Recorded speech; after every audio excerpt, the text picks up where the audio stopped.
This episode is brought to you by Sacred Rites, which provides support, resources, and networks for religion scholars committed to translating their research to a broader audience. You can find more information about their work at sacred-rites.org.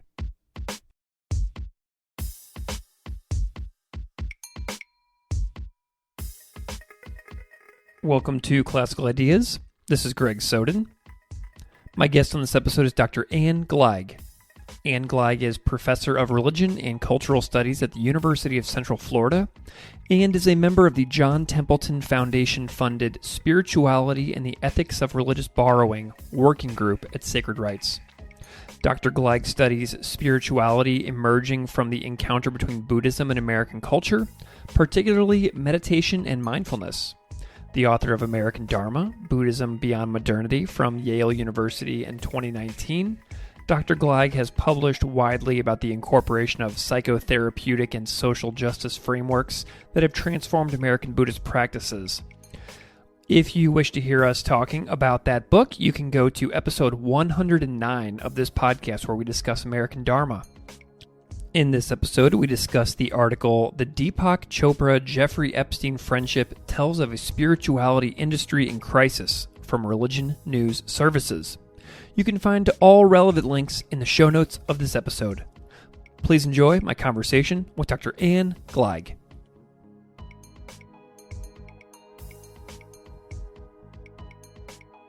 Dr. Anne Gleig, welcome back to Classical Ideas. Hi, Greg. It's great to be back. Nice to talk again.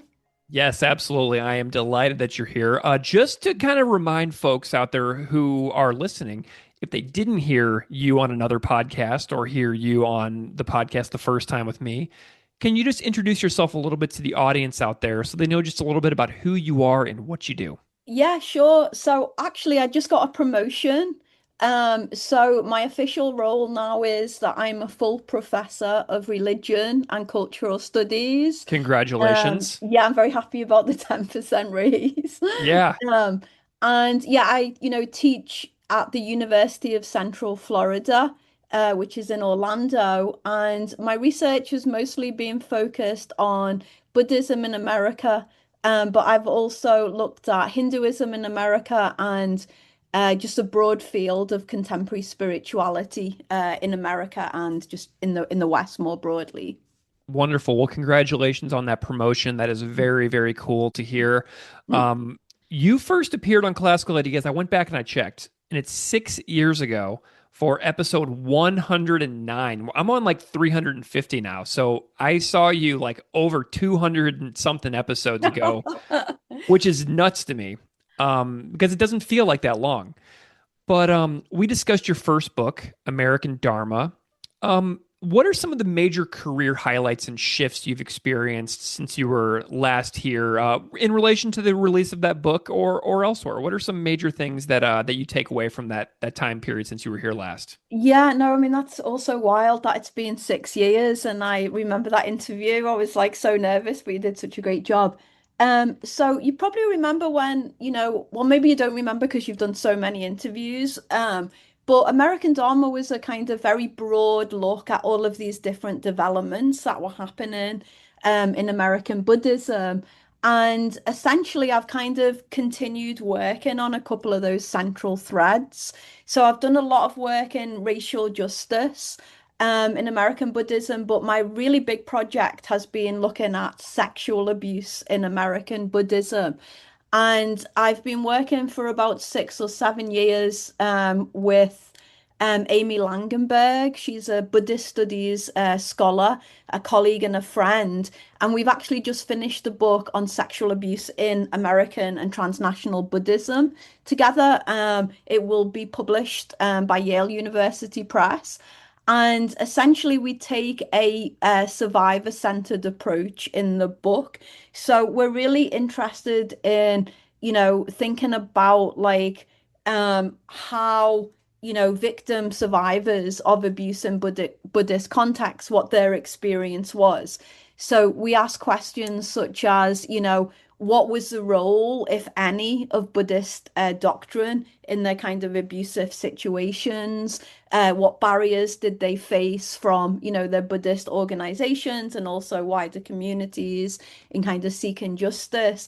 And also in what ways was Buddhist practice helpful in, healing from, from their abusive situations? So that's been a really big focus of my research. And one of the things that I did, which I, am really proud about, was, I was one of a couple of a few scholars. It was me, Amy, and Sarah Jacobi at Northwestern University. And we teamed up with a group called Heartward Connecting Survivors of Guru and Teacher Abuse. Mm. It's a group, a support group for, survivors of abuse in Buddhist contexts in Chicago. And we basically combined forces and we did what we believe is the first ever conference, academic conference on sexual violence in Buddhism. That happened in Northwestern University in 2024, and it was a really successful event. It was an international event, and we brought over some nuns from Asia. We had a researcher from Sri Lanka, and it was also very diverse. So we had like academics, but we also had survivors, journalists, and various a lawyer and different advocates. So that was, I think a really meaningful project for a lot of people. And then I should also say I've got a book coming out which is about abuse in new religious movements. I want to just put a little plug in. It's called Talking About Cults, Abuse and the Study of New Religious Movements. And it's really looking at how at this what's called the cult wars, which is a kind of battle between new religious movement scholars and cultic studies scholars. And I'm basically arguing that we kind of need to kind of move beyond this kind of opposition. Mm. So yeah, so a lot of my work is really, revolved around issues of abuse in religious contexts. Yeah, I remember that you and I have chatted in the past briefly about the example for like Joshu Sasaki and Yeah, also the Crestone Mountain Zen Center guy. I can't Richard remember. Baker. Yes, Richard Baker and like the that Michael the Michael Downing, because you did an yeah. interview with him, which by the way is excellent. And I hope that viewers, listen to that interview in your collection. I thought it was really good. Yeah, I'm so glad I tracked him down because when I talked to him, it was a 20-year-old book and he couldn't Yeah. believe that I wanted to talk about it. And I was like, no, this is an amazing book. I found it on the shelf at a meditation center in Missouri that I used to go to. And Yeah. I took it home and I was like, this is incredible. I got to talk to this guy. And I tracked Yeah. him down. It is really incredible, but it's also like, even though it's 20 years old, it's very relevant because we are seeing the continuation. Unfortunately, these reoccurring cases of abuse, sexual abuse, and other, abuses of power. Yeah, absolutely. So your work continues on this, and there's so much abuse in religion in the news, abuse in general. Sexual abuse, the Epstein scandal has roiled the United States of America for the last several years at this point. And you recently published a piece in Religion News Service titled The Deepak Chopra-Jeffrey Epstein Friendship Tells of a Spirituality Industry in Crisis. And there is an audio version as well on Religion News Service's website for anybody out there who likes to listen to things. What prompted you to write about the Chopra-Epstein connection? Yeah, so right now I'm a part of a research project that's called Spirituality and the Ethics of Religious Borrowing. And it's a sacred rights working group that's kind of led by Liz Bucar at Northeastern University. And but essentially the group is, in general taking a more critical look at the spirituality and wellness industry, sorry, the spirituality and wellness industry. And it's asking specific questions about how spirituality and wellness borrow religious practices without, fully acknowledging them. Um, and it's asking like how can we do spirituality better, particularly in relationship to religion? So I'd kind of, been thinking a lot critically about that industry. And the revelation of Epstein and Chopra's friendship, has kind of really caused this kind of ethical reflection within within other people in the communities. So it would just seem really kind of, especially with my abuse research history, it just seemed really important to kind of engage as a topic for me, so it kind of brings together these two projects, I guess, that I've been working on. Excellent. Okay.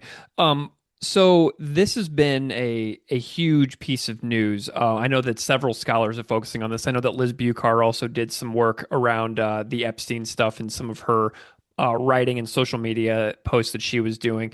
Um, what are some major highlights of what you think people need to know about Chopra and Epstein's connection? Like, what was their relationship like, just as a general overview? Yeah, so generally, I think it was a kind of one of the revelations of the folder. I mean, there were so many revelations in those files, right? That people were so shocked to see so many men, mostly, right? Not exclusively, but mostly powerful men across the political spectrum, right, left and right, that were implicated in these, deeply troubling friendships with Epstein. And Chopra's name, I think, was mentioned around, I think it's like 1,400 times in those files. And it appears that the two, had, quite a deep friendship that had started after it was already known that Epstein had, basically been prosecuted for, trafficking sex with girls, right? With, young kind of teenagers. And he'd actually served I think it was a sentence. I think it might have been like what's it called when they're jailed, but I think they stay at home. Oh It's yeah, house home arrest. arrest, yeah. But I think the important point to note is that it was known that Epstein, having sex with underage girls and was involved in sex trafficking, and Chopra still engaged in a friendship with him. And I think some of the language that there's been a lot of quotes circulating around, from their correspondence, some lines like, God is a construct, but cute girls are real. Chopra saying to Epstein, come to Israel, bring your girls with you, Mm. use a fake name if you want. So, these like deeply troubling exchanges between the two. And yeah, so that really, just caused, rightly so, a really deep critique of Oh, their relationship. gotcha. I'd like to know what you think about why their connection matters for like the spirituality and wellness industry. Because, obviously, like a lot of names have popped up, and they're like Noam Chomsky, the Yeah. well-known intellectual, is in there. Chopra is in there. So lots of well-known people are in here. Tell me why you think it matters that Chopra specifically popped up in Epstein in the Epstein files. Well, I think, I mean, Chopra is, essentially, for people who are not familiar with the industry, is, like the Pope or the Dalai Lama of spirituality and wellness. Like if you ask people in that culture, like who are the figureheads in your movement, his name would definitely pop up because he's been so successful. He was one of the first popularizers of Asian medicine. He has kind of done this kind of, pseudoscience fusion of Eastern spirituality and Western science. And he's written, I think, over 90 books. They've been translated into 40 odd languages. He earns like 20 million odd a year. I mean, you can't really get any bigger in that industry than Chopra. So, he's marketed himself as globally really successfully as a kind of guru, a spiritual leader, an ethical leader, right? So the contrast between his public image as, this kind of guru for the kind of modern spiritual age and this, really appalling ethical behavior, where he's really, basically supported a known sex trafficker. It's just, I mean, there's just a huge, glaring disparity there. I think in terms of, just stepping back a little bit as a kind of analyzing this, I think, in terms of like the spirituality industry, so in the wellness industry, one way that people like to position themselves is, that they are doing the good sides of religion, right? That spirituality has got all the good parts of religion and is immune from like the bad parts of religion. And, when they say we're spiritual but not religious, Mm. that's essentially what they're saying, right? There's a kind of claim to superiority there, right? We're doing good religion. Um, and often religion is seen as, like, institutional religion is seen as bad because it's associated with things like patriarchy, kind of, metaphysics that aren't, scientific, that are, against science. So there's a kind of idealization that happens in the spiritual world. But then with, a figure like Epstein, I think it really shows, wow, actually no, like spirituality is not good religion. Like the same patterns of male dominance, capitalist kind of exploitation, hypocrisy, are occurring across these kind of two spheres. So I think it's, it's both a, it reflects badly on Chopra as an individual, but it also reflects badly on the way that the spirituality industry presents itself, if that Mm. makes sense. Yeah, definitely. Can Chopra be pinned down spiritually as far as like his particular beliefs as far as spirituality and religion go? I mean, I think so. Chopra was a student of transcendental meditation. I think that was his, kind of, where he kind of cut his teeth, that where he was trained. And, transcendental meditation, TM meditation, I think it started in the 1960s in the US. Um, but he kind of separated, he left TM and kind of established himself, as an independent teacher. He's also a medical doctor, so he does have, some credentials as a medical doctor, which gives him more authority, right? So again, that kind of, connects back to the way in which, modern spirituality really likes to kind of promote itself as, we are, it's scientific, like it has scientific authority as well as kind of spiritual clout, right? Um, and I think what happened with Chopra was he got interviewed and endorsed by Oprah Winfrey in the Mm. early 90s. I think it was 1993. And so that really catapulted him as his own individual brand, right? That he was himself, a kind of, it's the individual as religion, right? He's a massive brand. In the article, it highlights the shock that a lot of people felt about Chopra's Yeah. friendship with Epstein. I know that in some of the circles I run in, there was a ton of shock about the Noam Chomsky revelations as well. Right. Um, why do you think the revelation was so unsettling for the spiritual and wellness community? I mean, I'm really glad you brought up Noam Chomsky because I was also tracking responses to Noam Chomsky, right? And I think we can also add, we certainly should add Cesar Chavez, right, Hmm. to that Yeah. list, right? So these are, figures who are kind of idealized, seen as the good guys. So I think, it's kind of shocking and painful because it basically challenges these, deep-seated idealizations that people have, that, Epstein is, this like figurehead of like modern kind of, scientific, kind of democratic, kind of spirituality.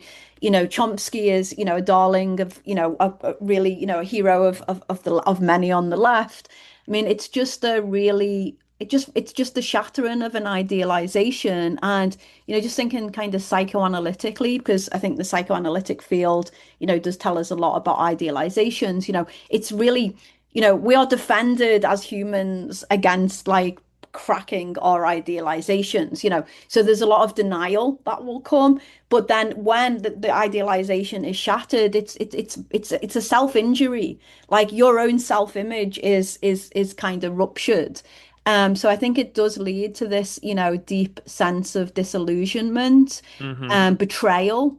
I kind of feel like I was tracking some of the responses and the language was so like this feeling of betrayal, like like people would be like, I bought Chopra's books, I did this course, it was life changing, and this has like devastated me. So I think psychoanalytically we could just think about the impact of like a shattered idealization. And then I think another part of it is I think it has landed at a time in which there is more kind of growing awareness of problems within the modern spirituality and wellness culture. And I think some of this has been amplified since COVID. So, for example, we're seeing more attention to the role of like the far right and fascists in kind of the modern spirituality and wellness industry. We've seen the rise of like conspiracy theories and how they often, they've really taken off in some aspects of the health and wellness culture. And you might know Matthew Remski. He does this great podcast called Conspirituality that really, Oh, yeah. kind of really interrogates these theories. And then, the yoga world as well got really kind of saturated with conspiracy theories. And then also, I think there's a lot of kind of um, concern about the kind of tech bro Silicon Valley kind of commodification of like Buddhist meditation techniques, right? So, and this awareness of how like neoliberalism is, you know, how spirituality is being really shaped by neoliberal goals and kind of commodified and used for more harmful purposes.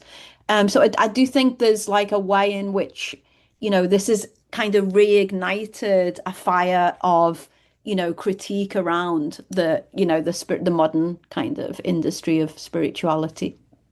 What was Chopra's response like after being exposed through the Epstein news? Like, did he make any kind of big public pronouncements or give any kind of explanations or try to appease or assuage his, the people that look up to him as far as his involvement in this stuff? Yeah, no, I'd say his response was, I mean, I'll talk about his actual response and then how people responded to his Sure. response. So his first response was he did put out a tweet, and in the tweet he basically emphasized that he was not involved in any criminal or exploitive conduct. A quote here is, any contact I had was limited and unrelated to abusive activity. So he's really concerned with like getting the message across, I haven't done anything wrong criminally, right? Um, and then he also, claimed that he was saddened by the suffering of the victims and that he was, interested in supporting them. So that was an initial tweet. It was not well received. And then about a week later, he was actually confronted at an airport. I think he was coming out of an airport, by a journalist. And the journalist was like asking him essentially, why did you remain friends with Epstein for so long when you knew, he was he'd been convicted for, underage kind of sex. And he was basically he wasn't engaging. He wouldn't engage. He was saying, "I've got no comment." Oh, he also said to I think it was a journalist, "You decide." He was really really deflecting, the situation. And then his wife kind of intervened, and actually one of the things she said was, "Oh, can't you talk about something nice?" So, I mean, both of those responses, the tweet and the exchange with the journalist in the airport were extremely they were really badly done. Very dismissive, not any real accountability, very self-serving, this immediate move to, flag I wasn't involved in any criminal activity. I would say they were received, they were considered, to be it both very performative and very insincere and just in every way inadequate. And in fact, his response received as much criticism as the revelation of their friendship in the files.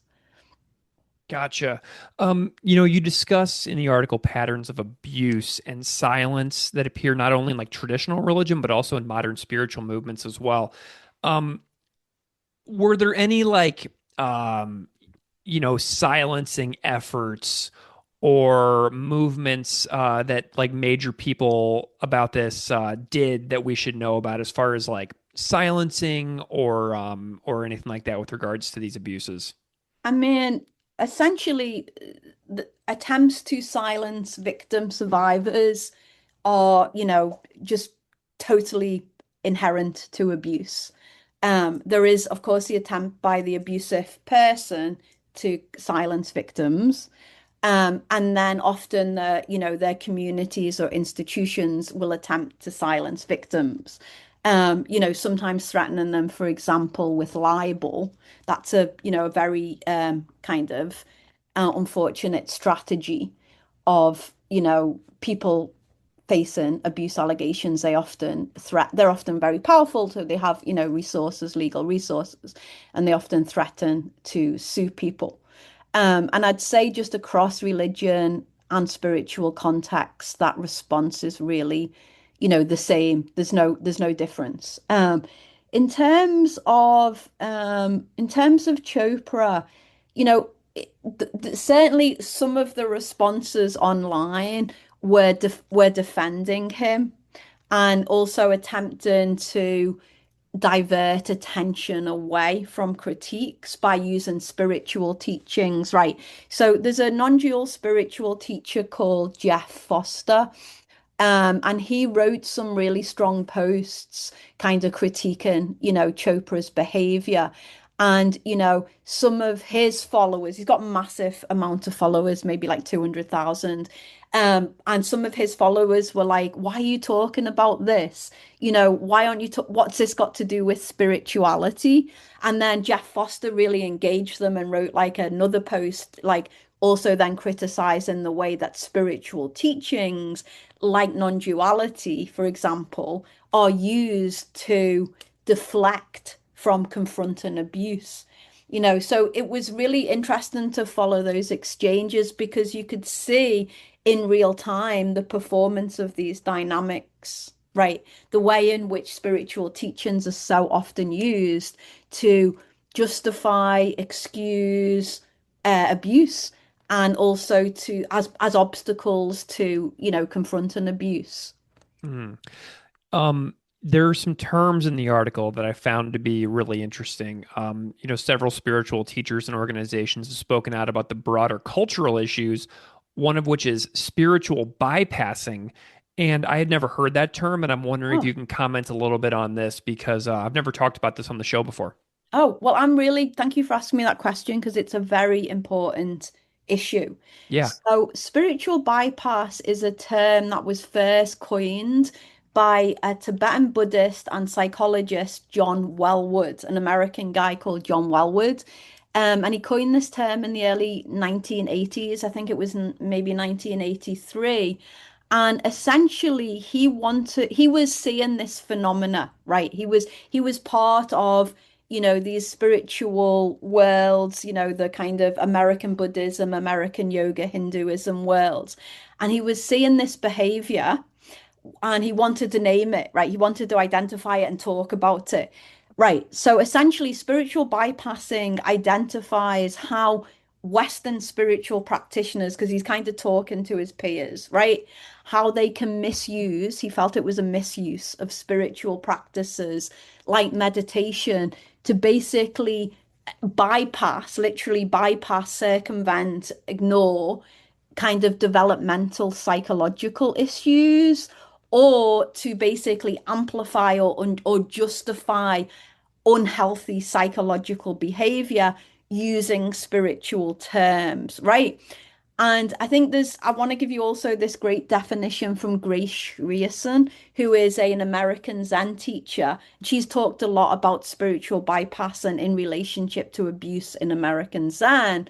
And she explains it as, quote, declaring that all personal problems can be solved with meditation may discourage students from engaging in psychotherapy to strengthen their resources to explore previous trauma.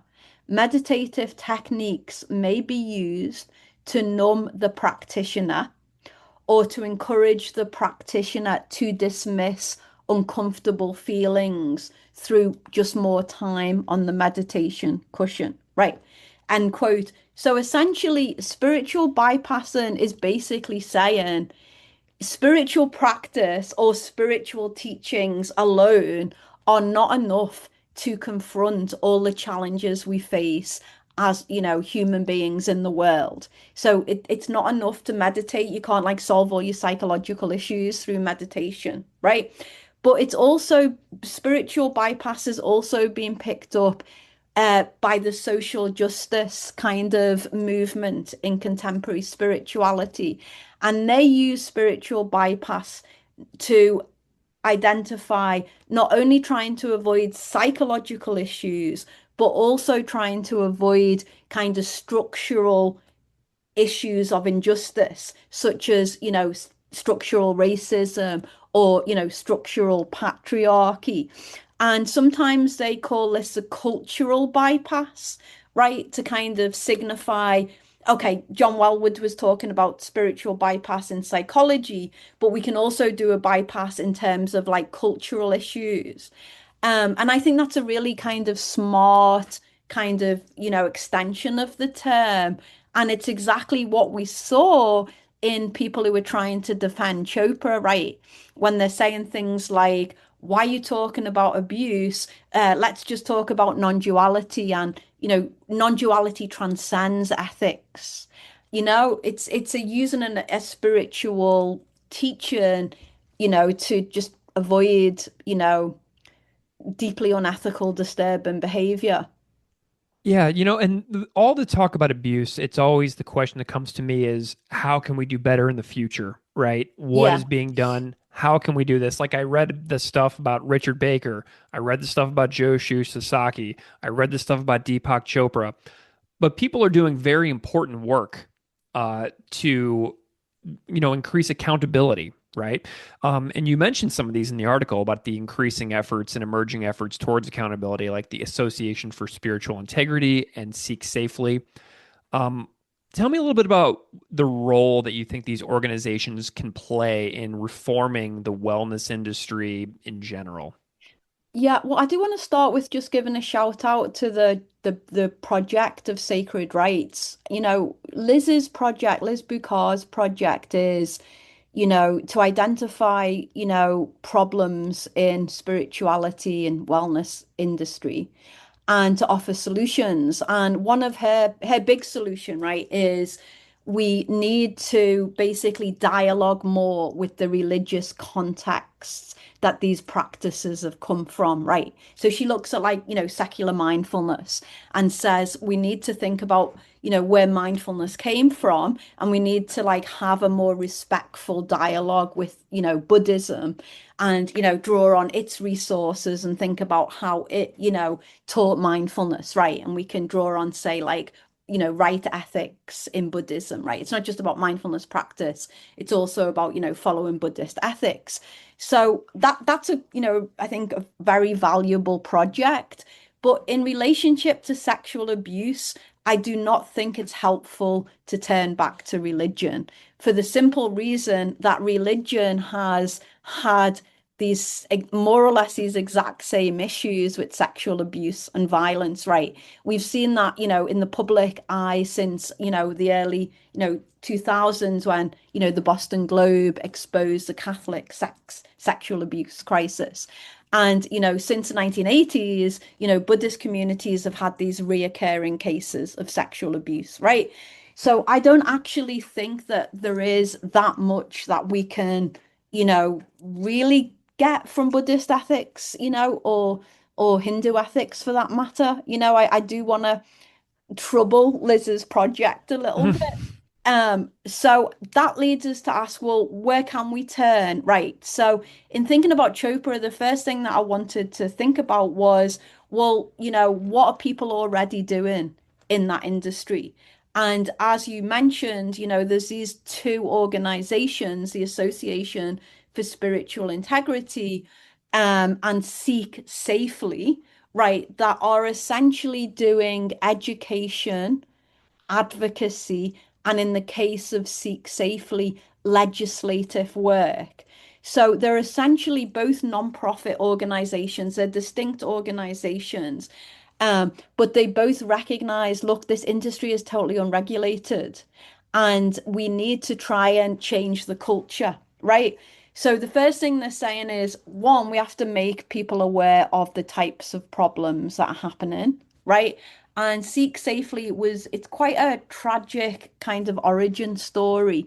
So it was basically started by the mum of a young woman. Her name was Kirby. And in 2009, she did a sweat lodge ceremony. And a sweat lodge in quotation marks because the person who run that ceremony was not qualified and not Mm. trained. And his name was James Arthur Ray. Three people, one of them of whom was Kirby, died in that ceremony.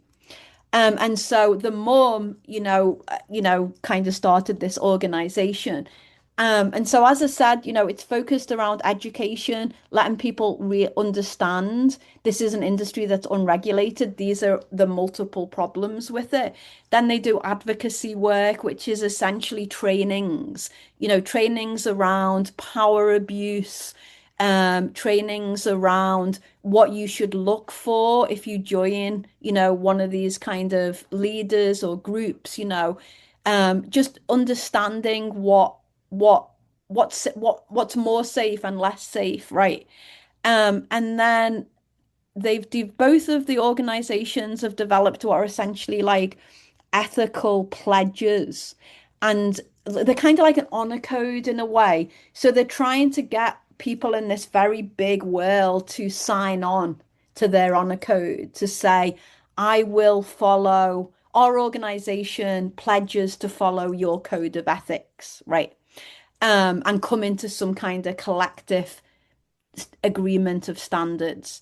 Um, but I think, that's really good. It's really important, but it's all done on kind of um there's no real there's no real accountability in terms of if you break their honor code, nothing really happens, right? You're just signing on as an organization. You lose your place on, you lose the certificate they provide you with, but there's not actually they can't do anything because they're not in charge of you, right? They're not your boss. They're not like the Pope that could like defrock, a bishop, say. And so for that reason, Seek Safely is also working on legislation. They've actually got a bill in process now, which is basically, looking for legal consequences if, some trainings happen that are unethical and lead to, some form of injury or, in the worst case scenario, even death. So yeah, sorry, that's quite a long answer. You probably have to, cut it down a little bit. No nonsense. That was great.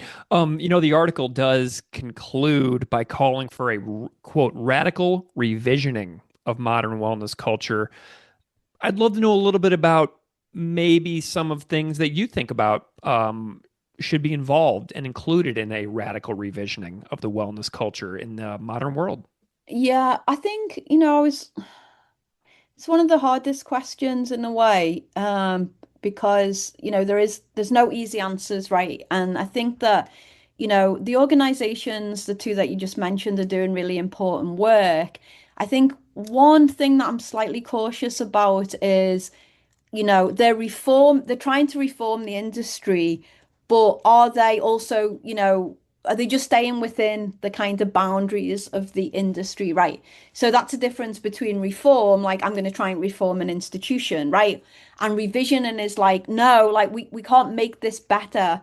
We have to totally transform it, right?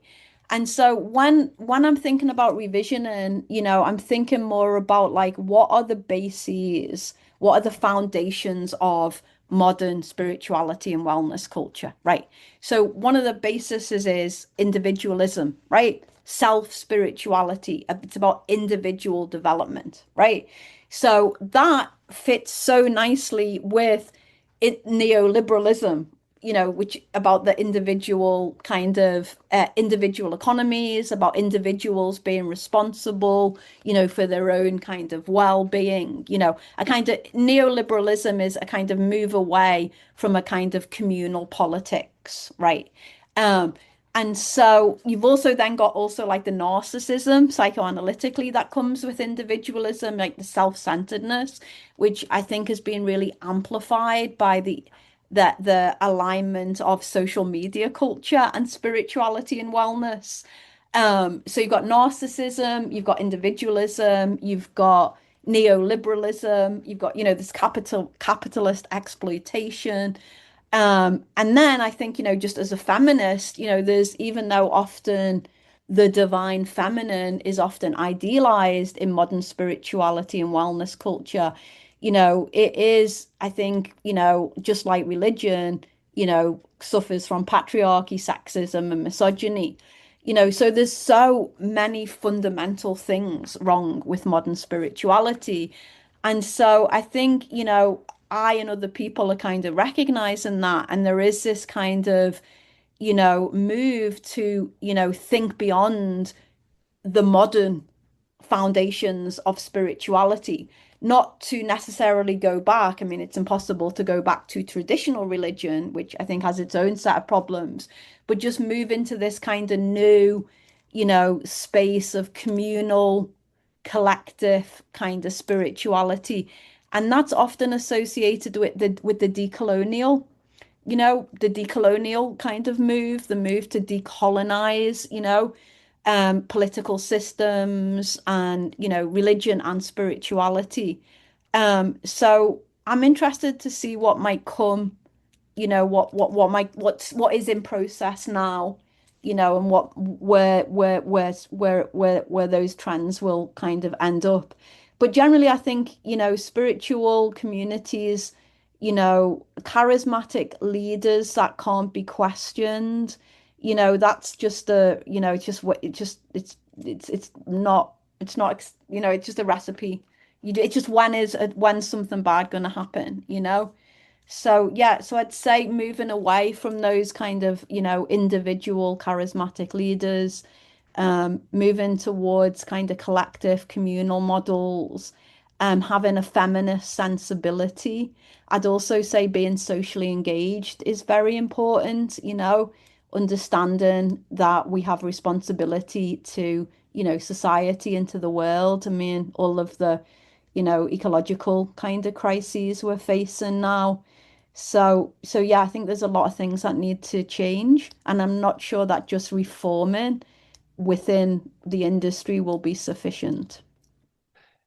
What are you working on for some future projects? Do you want to preview anything for listeners? Yeah, so what I'm working on now, so I did start a new project for the Sacred Rights group. I'm working with my friend and colleague. Her name is Nalika Gajawira, and you will likely be interviewing her, Nali. Probably. She's wonderful. We've actually started a little project looking at Buddhism in Hawaii. And Hawaii is an incredible place to study Buddhism because the diversity of Buddhist lineages is, just so wide ranging. But a lot of the big Buddhist institutions, the majority of Buddhists in Hawaii are Japanese American Buddhists, both from the Pure Land and Zen tradition. They're actually seeing declines in numbers. So while on one hand you've got this incredible richness of Buddhist lineages and activity, but then you've also got this kind of institutional decline of, Buddhist identification and stuff. And some of that is because of the emergence of the spiritual and wellness industry, right? There's a huge spiritual and wellness industry in Hawaii. People are really into doing like sound baths on the beach and, various, kind of yoga but outside of a religious community. So essentially, Nali and I are really interested in how Buddhists are interacting with that wellness and spirituality culture. Like, are they in competition with it? Are they also using spirituality and wellness culture? And yeah, it's a new project, but we should be publishing something soon in Buddhist or Global. It's a Buddhist online magazine. So yeah, maybe I could give a link to that Absolutely. article. There will be some links in the show notes Brilliant, for brilliant. some of your work, as well as the link to the Templeton cohort that you're a part of from Sacred Rites in the show notes. Do you have any other thoughts on like what's cool about working with Sacred Rites? I have loved featuring so many of their scholars over the last several years, and I just Well, wondered if you had anything specific to say about that group. I mean, I've just loved the experience of working with Sacred Rites. In this moment, academia is under such an assault. It's under such a political assault. And we're also facing, the challenges of AI. So I think, nearly all academics are feeling really like beaten down, and a little hopeless right now. And so I think just one of the things that struck me that I've experienced with sacred rites is just a care for us as scholars that we are not, that I am not, I'll just say I am not used to. And also just coming together with there's many of us have different research specialities. And so, we normally stay in our own little cliques. So coming together with, different, scholars from different kind of subfields has just been, really intellectually rich. Um, and then of course, the main point of sacred rites is to train us to write for publics, to like translate our scholarship for a public audience, which I'm better at doing in writing than speaking. Like I do tend to ramble a bit. So yeah, thanks for all the listeners who've hung in with me. Where can they find you if they want to follow along with your work? Yeah, so I'm a bit crap at that. I do not have a website. I should get a website. I've kind of resisted it. But just Google me. I've got quite a lot of public scholarship pieces that will pop up, if you just Google me. Well, Dr. Ann Gleig, I think that your next scheduled appearance on this show will be in the spring of 2032. Yes. Well, hopefully we'll be here, both of us, and the world will still be here. But if I we are, I really will look forward to it, and I will learn how to answer more succinctly. I couldn't agree more. I hope to see you again on the show and have you back on. Dr. Ann Gleig, thank you so much for coming back on Classical Ideas. It's been a pleasure. Oh, thanks, Greg.